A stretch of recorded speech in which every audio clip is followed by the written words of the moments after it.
Uganda gained its independence from the British colonialists on October 9, 1962.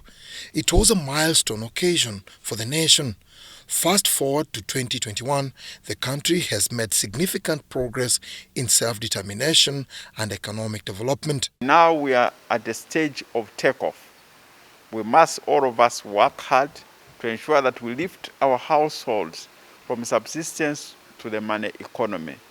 But at the center of this is to support the strategy of import substitution and export promotion. And at the center of this is industrialization.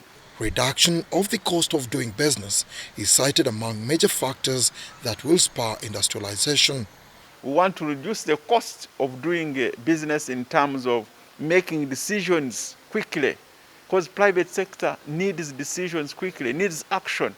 They don't need to talk.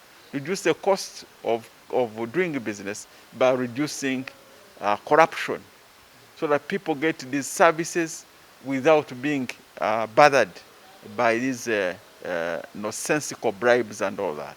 However, there is a concern of high electricity tariffs as the country envisions to become an upper middle income economy by 2040. The cost of electricity and generation, moving ahead of demand, is in the spotlight. So the push should be to bring the tariff down. You need to broaden the customer base. And that is the push now by government to make sure investments are happening in transmission and the investments are happening in distribution, so that we have got more customers, and the minute you have more customers, that means the tariff will go down. So Uganda is doing the right thing to invest ahead, but what's more important is after Karuma, government should be closing the next generation deal to ensure that when 7 years after construction comes, we still have sufficient power. Otherwise, the 600 megawatts at the rate at which we are growing is sufficient to be consumed within the next 6-7 years at the moment. The government of Uganda continues to invest billions of dollars annually in building infrastructure to facilitate rapid social and economic development. Improvement of roads, information technology, and the power generation, transmission and distribution infrastructure, among others, are outlined among government's key investment priorities. This power that we are that's being produced and we are transporting is aimed at feeding the industrial parks for economic growth of this country.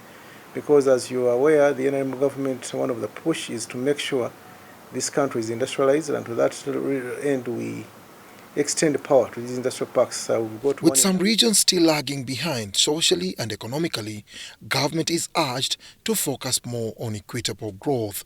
Kampala, Uganda, is moving far and fast, and if Karamoja wants to follow this, something has to change. And I think in these changes there are difficulties of some people to adapt.